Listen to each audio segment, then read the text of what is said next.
नमस्कार विद्यार्थी मित्रांनो, आज आपण unit number 2 statement of reconciliation या युनिटवरील उदाहरण क्रमांक 17 बघूया। कालपर्यंत आपण उदाहरण क्रमांक 16 बघितलेले आहोत आणि आज आपण उदाहरण क्रमांक 17 बघूया। काल आपण उदाहरण क्रमांक 15 बघितलेले आहोत। आज आपण उदाहरण क्रमांक 16 आणि उदाहरण क्रमांक 17 बघूया। 16 क्रमांकाचे उदाहरण क्रमांक तुम्हाला पाठवण्यात आलेलं होतं, ठीक आहे। त्याचं सॉल्युशन सुद्धा तुम्हाला आज पाठवण्यात येईल बघा। आणि जे तुम्हाला मी उदाहरण क्रमांक 17 आज पाठवलेला आहे तो बघा, एकदा वाचून बघू आपण की from the following particulars prepare. आपल्याला खालीलप्रमाणे आपल्याला प्रिपेअर करायचं आहे। काय काय प्रिपेअर करायचं आहे बघा।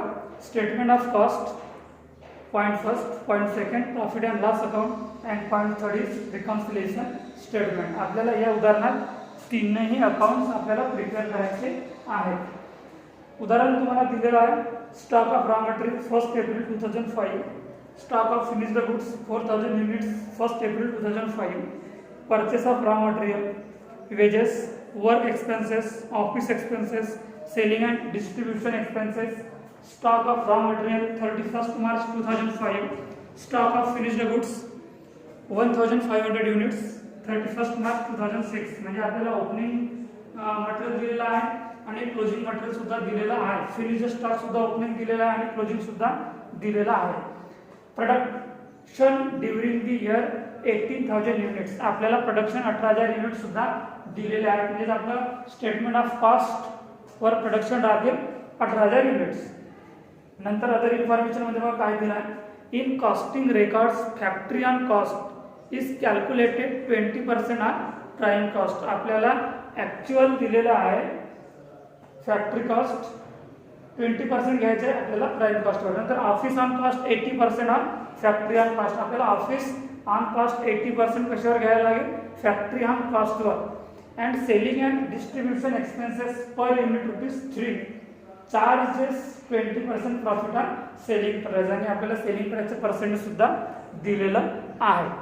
तर हेडलाईन लिहा विद्यार्थी मित्रांनो, स्टेटमेंट ऑफ कॉस्ट। पहिलं point, statement of cost, statement of cost.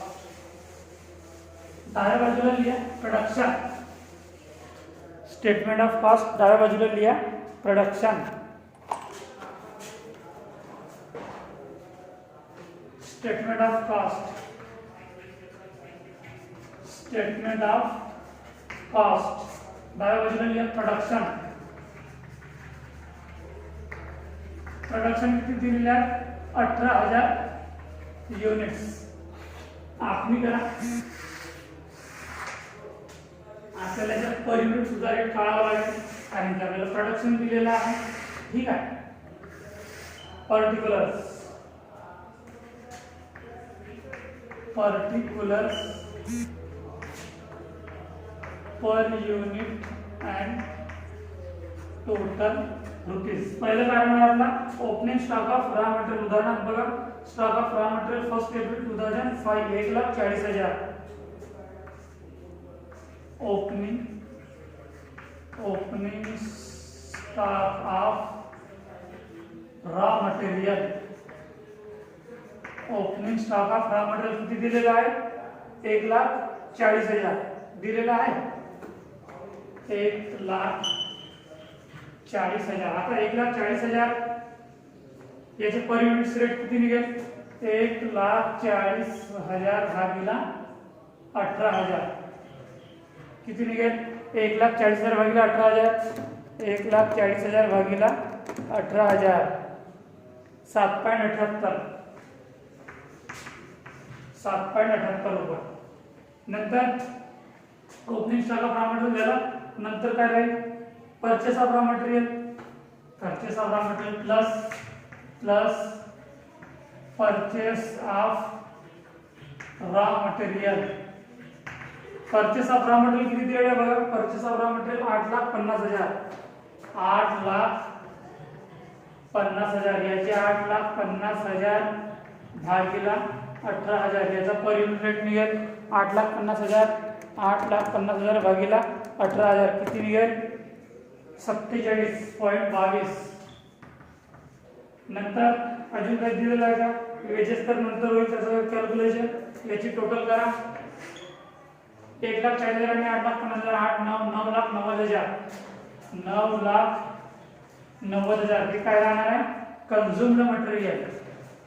Consumed हे कन्झ्युम्ड मटेरियल राहणार आहे. याच्यानंतर कन्झ्युम्ड मटेरियल निघेल जे आपण क्लोजिंग स्टॉक मायनस करू. ठीक आहे 9,90,000 झालं. याच्यातून मायनस करा minus closing stock of raw material. Closing stock of raw material किती दिलेला बघा. Stock of raw material 31 March 2006 2,10,000 2,10,000. 9,90,000 मधून 2,10,000 मायनस करा किती उरतील 7,80,000 7,80,000 हे राहणार आपलं कन्झ्युम्ड मटेरियल. Consumed material. याच्यानंतर कोणतं पॉईंट होईल आपलं काय दिलेलं आहे बघा उदाहरणार्थ वेजेस प्लस वेजेस किती दिलेलं आहे वेजेस 3,60,000 प्लस करायचे 3,60,000. याची बेरीज करा आता 7 लाख 10 लाख 11,40,000 11,40,000 हे काय राहणार आपलं प्राइम कॉस्ट. पहिलं पॉईंट राहणार आपला प्राइम कॉस्ट किती निघालं प्राइम कॉस्ट 11,40,000. याच्यानंतर आपलं कोणतं पॉईंट प्लस होईल plus factory on cost factory on cost संदर्भात काय खर्च दिलेला आहे बघा. फॅक्टरी ऑन कॉस्ट मध्ये काय दिलेलं आहे अदर इन्फॉर्मेशन मध्ये बघा in costing record factory on cost is calculate 20% on prime cost. म्हणून लिहा factory on cost factory on cost 20% on prime cost 20% on prime cost. आता प्राइम कॉस्ट किती निघालेला आहे 11,40,000. 11,40,000चे 20% काढा 11,40,000 गुणिले 20 भागिले 100 किती निघतील 11,40,000चे 1,14,000 2,28,000 2,28,000 2,28,000 1,14,000 2,28,000 म्हणजे 11,40,000चे 20% निघतील आपले 2,28,000. ठीक आहे समजलं. त्याच्यानंतर याची टोटल करा 11,40,000 आणि 2,28,000 11,00,000 12 13 13 13,60 13,68,000 13,68,000 हे काय राहणार आपला फॅक्टरी कॉस्ट किंवा वर्क कॉस्ट. लिहायचं फॅक्टरी कॉस्ट किंवा वर्क कॉस्ट. समजलं विद्यार्थी मित्रांनो. याच्यानंतरच आपला कोणतं पॉईंट प्लस होईल आपल्या याच्यानंतरचा पॉईंट प्लस होईल ऑफिस ऑन कॉस्ट नंतर प्लस ऑफिस ऑन कॉस्ट. ठीक आहे नंतर याच्यात ऑफिस ऑन कॉस्ट संदर्भात काय दिलेलं आहे का बघा. ऑफिस ऑन कॉस्ट संदर्भात दिलेलं आहे बघा की office on cost 80% on factory on cost. आपल्याला 80% फॅक्टरी ऑन कॉस्टचे घ्यायचे आहे.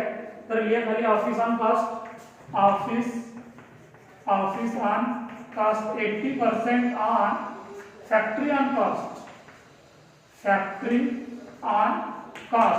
ऑन कॉस्ट किती निघालेले आहे बघा. फॅक्टरी ऑन कॉस्ट निघालेले 2,28,000 2,28,000 गुणिले 80 भागिले 100 याच्या 80% किती निघतील कॅल्क्युलेशन करा. तुम्हाला कॅल्क्युलेटरचा उपयोग करण्यास अलाउड आहे परमिशन आहे. तर 2,28,000 गुणिले 80% 2,28,000चे 80% किती निघतील 1,82,400 1,82,400 याची टोटल करा 13,68,000 प्लस 1,82,400 13,68,000 प्लस 1,82,000 सॉरी 1,82,400 टोटल आहे 15,50,400 15,50,400 50,400 हे काय राहणार आपलं कास्ट ऑफ प्रोडक्शन, हे आपलं काय राहणार आहे, कास्ट ऑफ प्रोडक्शन. याला लिहा cost of production. Cost of production नंतर आपला कोणतं पॉईंट प्लस होईल, तुम्हाला फिनिश्ड गुड्स दिलेला आहे ओपनिंग, म्हणून plus opening stock of finished goods किती दिलेला आहे बघा. Opening stock of finished goods उदाहरणार्थ बघा 4000 युनिट्स दिलेले आहेत आणि त्याची राशी दिलेली आहे 2 लाख दिलेली आहे. तर अमाउंट डायरेक्ट लिहा 2 लाख. 15,50,400 प्लस 2 लाख म्हणजे 17,50,400. 17,50,400 नंतर मायनस काय होईल, closing stock of finished goods म्हणून लिहा closing stock of finished goods. Closing stock of finished goods किती दिलेला आहे बघा. उदाहरणार्थ closing stock of finished goods 31 March 2006 direct value दिलेली आहे 90,000 दिलेली आहे, म्हणून मायनस करा 90,000. 17,50,400 मधून मायनस 90,000 केले तर किती उरतील, 14,60,400. 14,60,400 हे काय येणार तुमचा cost of good sold. Cost of good sold समजलं. कास्ट ऑफ गुड सोल्ड पर्यंत नंतर कोणतं पॉईंट प्लस राहणार आहे, plus selling and distribution expenses. Selling and distribution expenses काय संदर्भ दिला याच्या बघा. सेलिंग अँड डिस्ट्रीब्युशन एक्सपेन्सेस संदर्भात 17,50,400 मायनस 90,000. 17,50,400 17,50,400 मायनस 90,000 16,60,400. ओके 16,60,400. नंतर सेलिंग अँड डिस्ट्रीब्युशन एक्सपेन्सेस बघा. Selling and distribution charges per unit 3 rupees दिलेला आहे, 3 रुपये पर युनिट म्हणून लिहा selling and distribution expenses. Selling and distribution expenses 3 rupees per unit. 3 rupees per unit. आता हे कसे निघतील आपले युनिट्स बघा. किती दिलेले आहेत आपल्याला units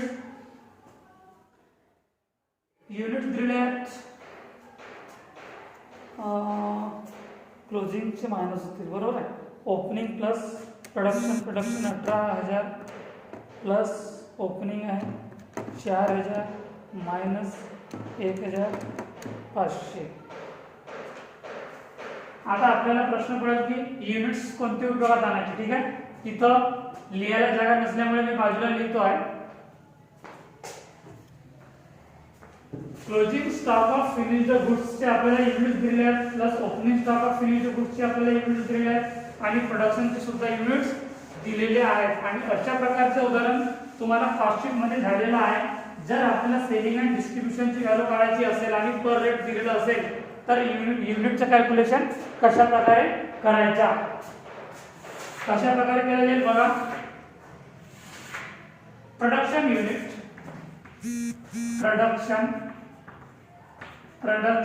unit plus opening stock of finished goods unit minus closing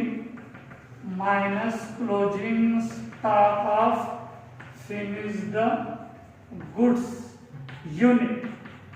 हे आपल्याला युनिट अशा प्रकारे कॅल्क्युलेशन करायचं आहे. प्रोडक्शनचे युनिट्स किती दिलेले आहेत बघा. 18,000 दिलेले आहेत. 18,000 plus opening stock of finished गुड्सचे युनिट्स किती दिलेले आहेत 4,000. याची टोटल किती होईल 18,000 आणि 4,000 22,000 युनिट्स मधून minus closing stock of finished गुड्सचे युनिट्स किती दिलेले आहेत बघा.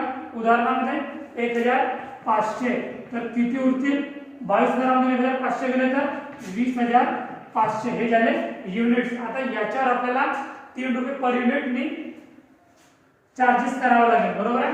तर तर 20,500 युनिट्स गुणिला 3 किती होणार? 20 3 60 60,000 61,000 61,500 बरोबर आहे. इथे लिहा फायनल कॉलममध्ये 61,500. नंतर अजून काय पॉईंट उरलेले आहेत का आपले? नाही आहे बरोबर आहे. याची टोटल करा की 16,60,400 प्लस 61,500. 16,60,400 प्लस 61,500 किती टोटल येणार आहे? 17,21,900.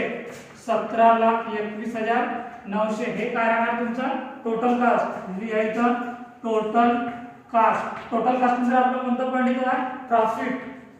टोटल कास्ट नंतर आपलं पॉईंट येतो आहे प्रॉफिट आणि प्रॉफिटच्या नंतर शेवटचे येतो आहे सेल्स. आपल्याला सेल्स दिलेले असेल तर सेल्स मधून मायनस टोटल कास्ट करा तर प्रॉफिट निघेल. आणि जर आपल्याला सेल्स दिलेलं असेल पण प्रॉफिटचा रेट किंवा पर्सेंटेज दिलेला असेल, उदाहरणार्थ बघा हा दिलेला आहे आपल्याला प्रॉफिटचा रेट दिलेला की charges 20% profit on selling price. ठीक आहे. तर याचे कॅल्क्युलेशन करा कसं होईल. सेलिंग प्राइस 17,21,900 17,21,900 गुणिला 20 भागिला 80 दिलेला आहे 20% आपल्याला प्रॉफिट. तर आधी आपण प्रॉफिटचं कॅल्क्युलेशन करून टोटल कास्ट प्लस प्रॉफिट तो राहणार दोघांची टोटल सेल्स. 20% प्रॉफिट लिहा इथे profit 20% profit on sales. Sales किती दिले आपल्याला बघा सॉरी सेल्स वर आपल्याला घ्यायचे 20% टोटल कास्ट. ठीक आहे. टोटल कास्ट किती दिली आहे? 17,21,900 गुणिला 20 भागिला 80. आता 80 कसे आले हे तुम्हाला माहित आहे आणि याच्या आधी मी तुम्हाला सांगितलेलं आहे की 100% मधून मायनस 20% केलं तर ते उरतील 80%. हे ते 80% आहे. याचे कॅल्क्युलेशन कराल तर किती निघेल? 17,21,900 गुणिला 20 भागिला 80 4,30,475. 4,30,475. आता याची टोटल येईल ते राहील तुमची सेल्स 4,30,475 प्लस 17,21,900 17,21,900 प्लस 4,30,475 21,52,375 21,52,375 हे काय राहणार तुमचं सेल्स. इथे लिहा सेल्स. समजलं विद्यार्थी मित्रांनो. खूप प्रॉब्लेम नंतर आपण एवढा मोठा प्रॉब्लेम बघत आहोत की त्याच्यात आपल्याला तीनही स्टेटमेंट आपल्याला तयार करायचे आहेत. ते म्हणजे की cost sheet, second trading and profit and loss account and last week reconciliation statement. तर मला असं लक्षात येतं की हे तुम्हाला समजलं असेल. ठीक आहे. याच्यानंतर आपण बघूया trading and profit and loss account. Trading and profit and loss account याला मिटवून घेतो आहे मी आणि दुसरं अकाउंट याच्यात लिहितो आहे की trading and profit and loss account.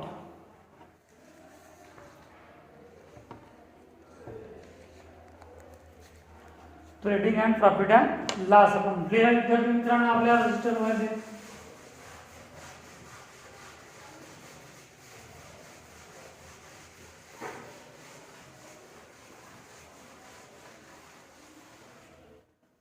Trading and profit and loss account.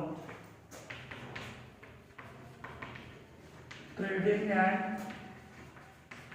Profit and loss account. पानाच्या दोन बाजू करा.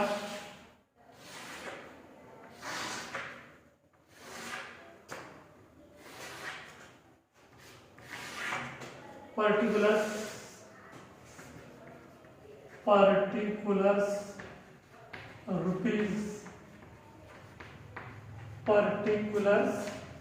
रुपीज काय आहे बघा. पहिलं पॉईंट टू मटेरियल बघा उदाहरणार्थ किती दिलं आहे to material.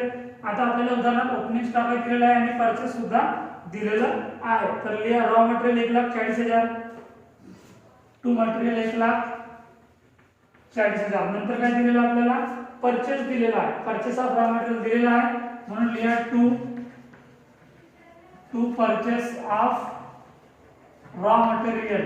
To purchase of raw material किती दिलेला उदाहरण बघा 8,50,000, 8,50,000. मटेरियल नंतर काय लिहू आपण, वेजेस. पॉइंट लक्षातच ठेवायचे. वेजेस किती दिलेला आहे बघा, वेजेस 3,60,000, 3,60,000. वेजेस नंतर काय येणार आपलं पॉइंट, फिनिश्ड गुड्स आहे, ओपनिंग फिनिश्ड गुड्स आहे, म्हणून लिहा to finished goods opening, opening finished goods. किती दिलेला opening finished goods, 2 lakh. Opening finished goods किती दिलेला आहे, 2 लाख, म्हणून लिहा इथे 2 लाख. नंतर काय दिलेला आहे, factory expenses, factory expenses, factory expenses किती दिलेला बघा, फॅक्टरी एक्सपेन्सेस 2,30,000, 2,30,000. फॅक्टरी एक्सपेन्सेस नंतर office expenses, office expenses, office expenses किती दिले, ऑफिस एक्सपेन्सेस बघा 1,80,000, 1,80,000. नंतर ऑफिस नंतर to selling expenses, to selling expenses किती दिले, सेलिंग एक्सपेन्सेस 60,000, 60,000. समजलं. याच्यानंतर काय दिलेलं आहे का आपल्याला, नाही. आता इकडे काय राहणार आहे, बाय सेल्स. ठीक आहे. आता बाय सेल्स कसं, किती राहणार आहे bye cells, trading and profit and loss अकाउंटवर दिलेलं आहे का बाय सेल्स, नाही दिलेला आहे, बरोबर आहे. पण आपण जे कॉस्ट शीट वर तयार केलेला सेल्स निघालेला आहे 21,52,375, म्हणून लिहा 21,52,375, 21,52,375. आता इकडे ओपनिंग फिनिश्ड गुड्स गेला, opening stock of raw material गेला, तर इकडे काय येणार आहे, closing stock of raw material, closing stock of finished goods, म्हणून लिहा by closing stock of raw material, raw material किती दिलेलं, closing stock of raw material 2,10,000, 2,10,000. नंतर by closing stock of finished goods, by closing stock of finished goods, closing stock of finished goods किती दिलेला आहे बघा, 90,000, 90,000 आलेला आहे, 90,000.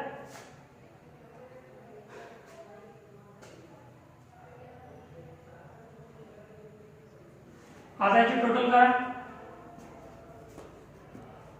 21,52,000, 21,52,375 प्लस 2,10,000 प्लस 90,000 किती निघाले, 24,52,375, 24,52,375. आणि इकडे टोटल बघा 1,40,000 plus 8,50,000 plus 3,60,000 plus 2 lakh plus 2,30,000 plus 1,80,000 plus 60,000 किती निघाली आहे, 20,20,000.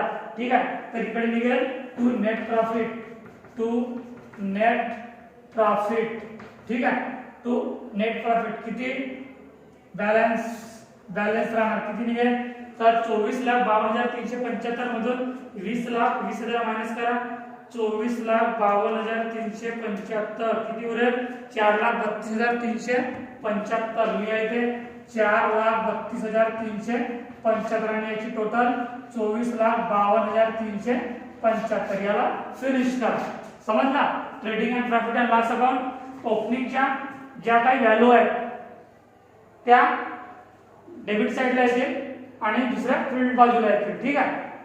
याच्यानंतर बघूया आपण statement of reconciliation. Statement of reconciliation याला निघतो आहे मी, आणि शेवटचं आपलं अकाउंट आहे प्रिपेअर आहे स्टेटमेंट ऑफ रिकॉन्सिलेशन.